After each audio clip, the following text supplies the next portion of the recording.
Welcome, dear students. In the previous class, we saw the grammar part, simple present tense. Today, we are going to see simple past tense. Okay, what is simple past tense? The simple past tense is used to express an action which took place in the past. The action would be completed by the time of speaking. So, what is meant by the definition? The fact or event which took place in the past and the fact would be completed by the time of speaking. Already we saw the definition for simple present tense. There is a small difference. What is the difference? In the simple present tense, the fact or event happens at the time of speaking. But here, in the simple past tense, the fact or event would be completed. The fact would be completed. It took place in the past, not at the time of speaking. Not at the time of speaking. So that is simple past tense. Here is an example. I received his letter yesterday. So here the word received mentions the past tense. What is meant by received? Got the letter already. So I received his letter. So when did he receive the letter? When did I receive his letter? I received his letter yesterday. So here the adverb of time yesterday mentions it is past tense as well as the verb received. The next sentence, Manoj left this place a month ago. So left means he went away. He went away. So that is left. He quit that place. Okay. Which place? It can be any place. So Manoj left this place a month ago. So 1 month ago. Okay. So it is past tense. So what is the rule of a simple past tense to make a sentence or to construct a sentence? Here I have given a formula. So we should make a past tense or simple past tense beginning with the subject and V2 form or second form of the verb. So what is the second form of the verb? It is past form. So we can divide the function of verb in three category: regular verb, irregular verb, and unchangeable verb. So in the main verb functions in a different way according to the subject in the past tense. Okay. Here you can see a regular verb. So regular verbs are formed adding with ed or d. I have given an example here: worked and received. So what is the present form of worked? Work, W-O-R-K. So here I have added ed. And in the next verb, receive. Receive is a simple present tense and past form of the verb is received. So here I have added only d. So it is a regular verb. And I worked hard. It is an example. I worked hard. Irregular verb. Irregular verb means there is a change in pronunciation as well as spelling between present form and past form. In the present form, we can use speak and we can use the past form of speak as spoke. So here spoke is the second form of the verb or past form of the verb, and lived is the past form of the present live. So here we can compare the verbs with the verbs with the present tense. So what is the present form of spoke? Speak. What is the present form of left? Leave. So there is a differentiation in the spelling, but in the previous one, in the regular form, just we add only ed or d. There is nothing change. Okay. He spoke with the principal. He spoke with the principal. So what is meant by he spoke with this principal? He talked to the principal in the past, not at present. Okay, and we can use these verbs in the negative form. We saw the affirmative sentence. Now we can see the negative form. What is the formula for negative form? Subject, did plus not plus verb. So why do we use did here? Here we saw about main verb. So do verb is also called as main verb. So what is the past form of do? Did. So when we ask a question, we should use did, or when we add any negative word, we should use did. Okay, here subject plus did plus not plus verb. So here when after we have used any past form of the verb, we should not use another past form here. Okay, some students would use the sentence they have given, they did not attend the exam. Sometimes the students use they did not attend the exam, so that is a wrong one. Already we have used the past form here. Did is the past form. Again we should not use another past form.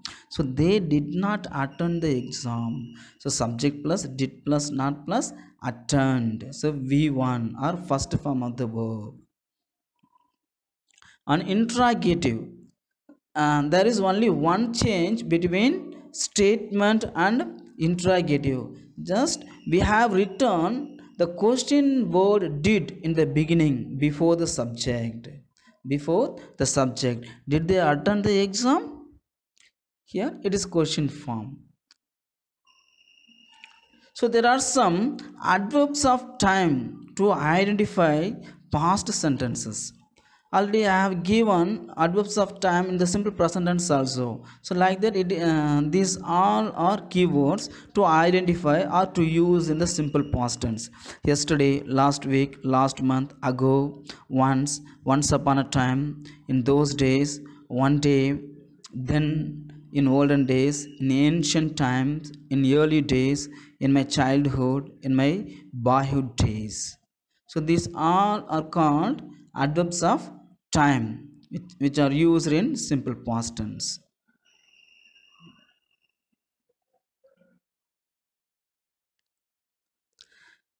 Next, we can see the usage of the verb, the usage of the simple past tense in our conversation, where we should use, how we should use. We can see the situations here. Sometimes this tense is used without an adverb of time.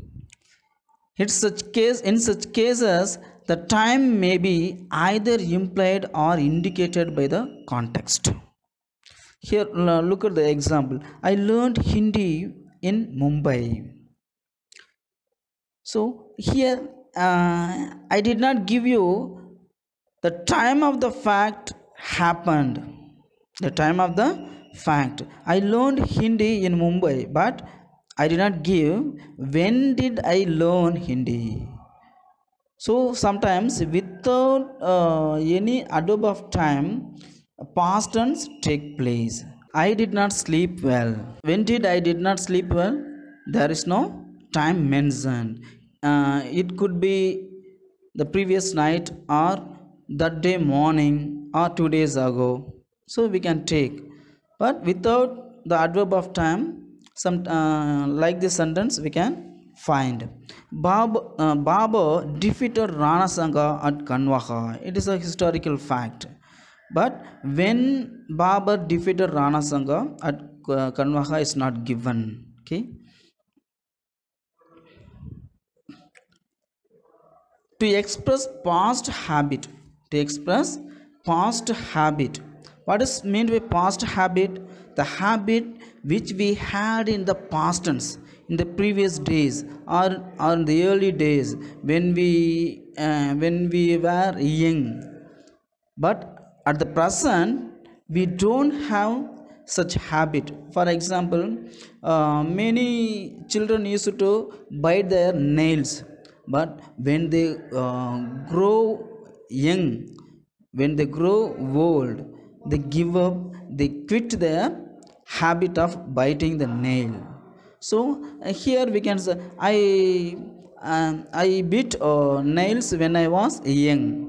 When I was young, but at present I don't have. At present I don't have. That is past habit. When I studied in the schools, for example, I can take myself. When I studied in the school, I used to wake up early in the morning. But now I woke up after 6, after 7, so like that. So the past habit, to convey the past habit, we can use simple past tense. Here I have given an example. He studied many hours in his school days. He studied many hours in his school days. But now he had completed his school education, and he he does not have the habit of reading or studying for many hours. Okay, I visited my grandparents when I was in Trichy. So here at the time, I'm not at Trichy now, but when I was in Trichy, I visited my grandparents. So it is also past habit. So like this situation, we can use simple past tense to convey our past habit.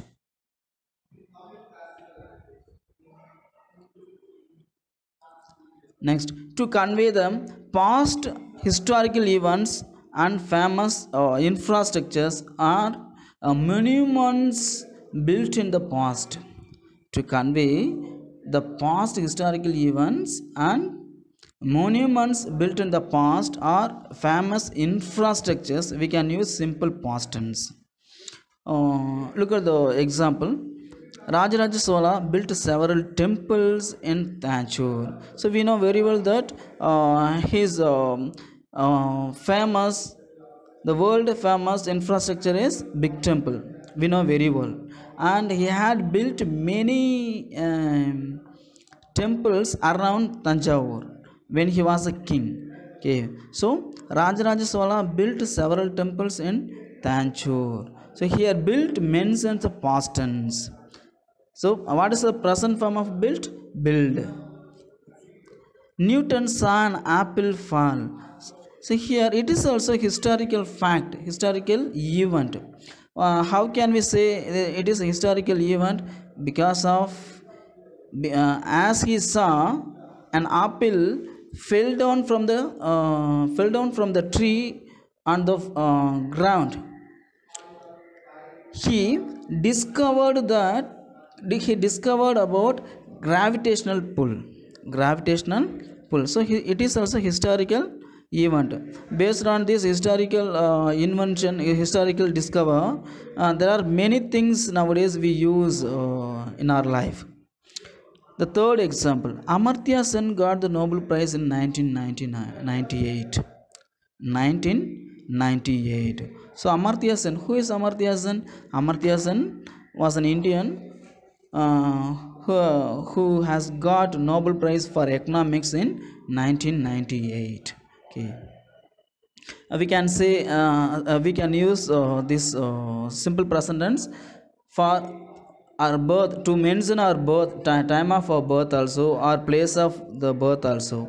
For example, Sri Aurobindo was born in Kolkata. So Sri Aurobindo was a social reformer. Here I have used to mention the birthplace of Sri Aurobindo. In general, we can use simple past tense to convey the time and place of the past event. Example, I lived in that house when I was young. But at the present, I did not live in that house. So when I was young, I lived in that house. But at present, I don't live. To tell stories, we can use simple past tense here. So when we tell a general or imaginative stories, we usually use the simple past tense. We may use the past continuous tense to set the scene, but we almost use the simple past tense for the action. To set the scene, we use past continuous tense, but to describe the event we use only simple past tense. Here I have given an example. Look at that. The wind was howling around the garden and the rain was pouring down. It was cold. So in the first two sentences, was howling is the past continuous tense, and was pouring is also past continuous tense. But look at the third sentence. It was cold. The gardener closed the gate. The children did not come out. The birds longed for the spring. Here the children did not come out means they are not able to come out from their house. The birds longed for the spring. So here, except the first two sentences, I have used past tense. So the next three sentences are used to convey the story, but the first two sentences are used to make a scene or create an atmosphere, create a background of the story. So in such place we can use past continuous, but we should use simple past tense to describe the event or fact. A simple past tense is also used in the conditional clause to convey the improbability. What is meant by improbability?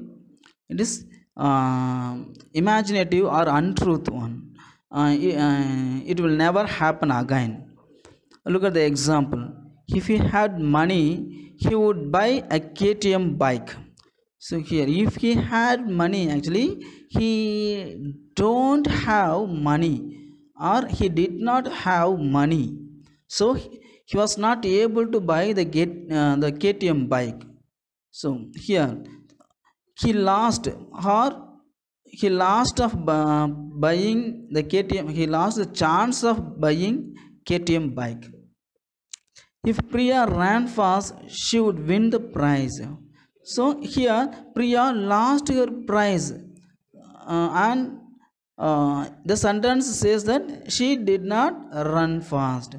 As she did not run fast, she lost her prize. That is the meaning. So here had and ran are used to convey simple past tense. So had is the main verb. Had functions as main verb here. Okay.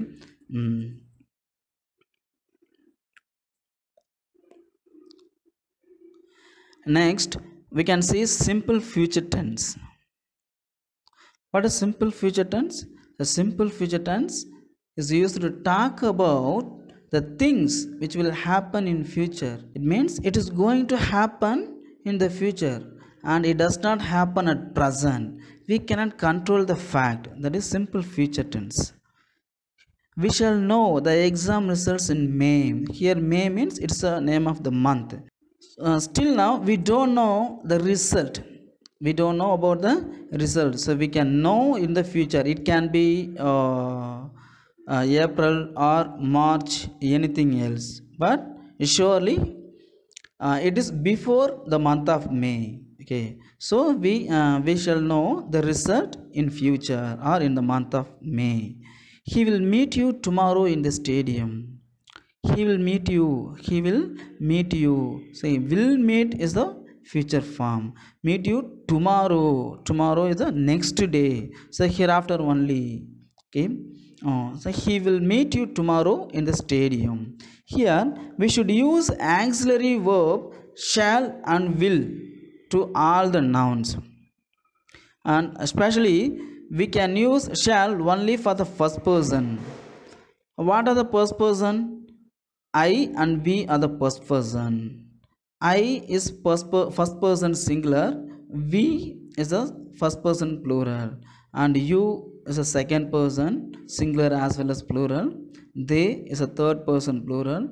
He, she, it is a third person singular. So we can use will for all the nouns, but we can use shall only with I and we and nothing else.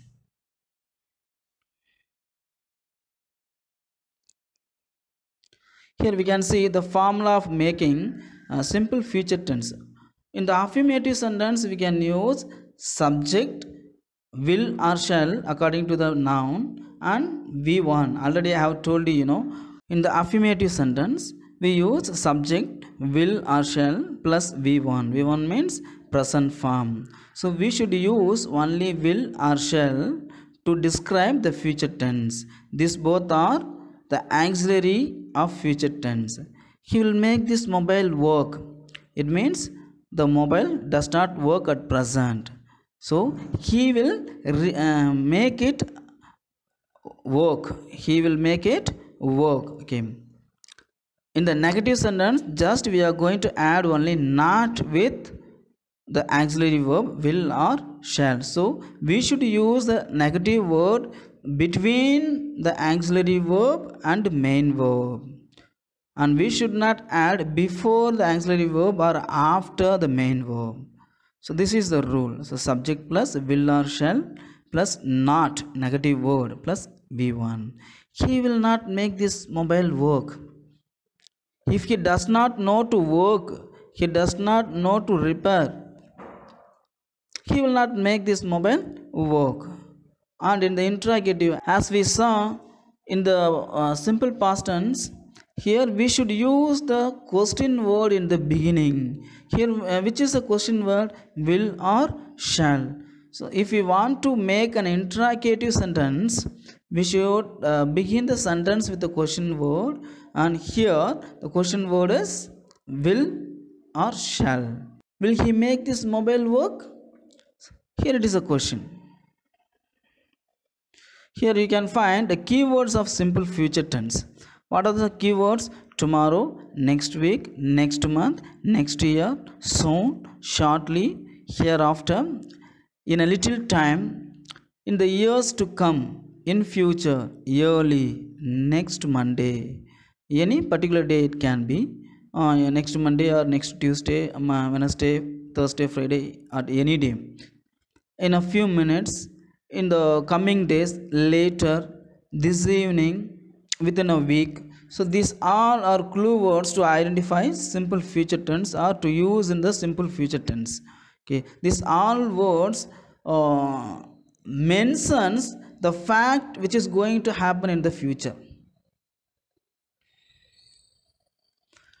Here we can see the different situations how to use simple future tense in our conversation. Here it speaks about our belief, our hope, or guessing what will happen in the future. What will happen in the future? I think India will win the match. So still the match is not ended. The match is going on. So no one knows the result of the match, who will win or who will be defeated. Okay. I hope you will meet me tomorrow. So tomorrow you are going to meet me. Here I speak with you. So you are going to meet me tomorrow, not today. Okay. So it is my hope whether you can come and meet or not. Okay. And that is believe or hope or guess. Okay. To convey or guess or believe, we can use simple future tense which is going to which the event is going to happen in the future. And we can use the simple future tense to predict a future event. What is meant by predict? Predict means foretell. Foretell. இனிமே நடக்க போறது முன்னாடியே சொல்றது. It will rain tomorrow. It means it may rain tomorrow, but there is no surety. According to the situation, atmosphere, climate, we can say it will rain tomorrow, but it is not sure. To express willingness, we can use simple future tense. To express our willingness to convey our idea. To express our willingness, we can use simple future tense. Here we are seeing the function of the auxiliary verb will and shall. Here willingness means wish. Willingness means wish. Wish means virupam. I shall carry your bag. I shall help you for the preparation of the exam. So here I ask you, I come of my own to help you. To help you. I shall help you for the preparation of the exam. So it is my wish. It is my wish to help you for your preparation. Okay. And the simple future tense is used to make a suggestion. In the suggestion we can use only shall, not will. Okay, so shall can be used to make a suggestion here. So what is suggestion? கருத்து தெரிவிக்கிறது, to convey our idea or opinion. Okay, we shall go for a small trip to Ooty. A small trip to Ooty. நம்ம ஊட்டிக்கு போய் வரலாம். So it is an idea or opinion of us. Shall we go to the cinema tonight? So today night, tonight, shall we go to cinema? It is also our opinion or idea. So that is called suggestion. So to convey a suggestion or to make a suggestion, we can use simple future tense. Especially we should use shall, not will. Going to, so instead of will or shall, we can use going to talk about the future. What is meant by going to? The fact is going to happen hereafter, not now, or it does not happen till now. So I am going to join engineering course. It means I will join in the future, not now. It is going to rain. Look at the clouds. So as the cloud is very dark, we can say it is going to rain, but it does not rain at the time of speaking. It does not rain at the time of speaking. Hereafter only it is going to rain. So in such place we can use simple future tense. Thank you, dear students. I hope you would understand simple past tense and simple future tense, how to use auxiliary verbs and main verbs in the simple past tense and in the simple future tense. We can continue the class in the we can continue the tenses in the next class. Thank you, dear students.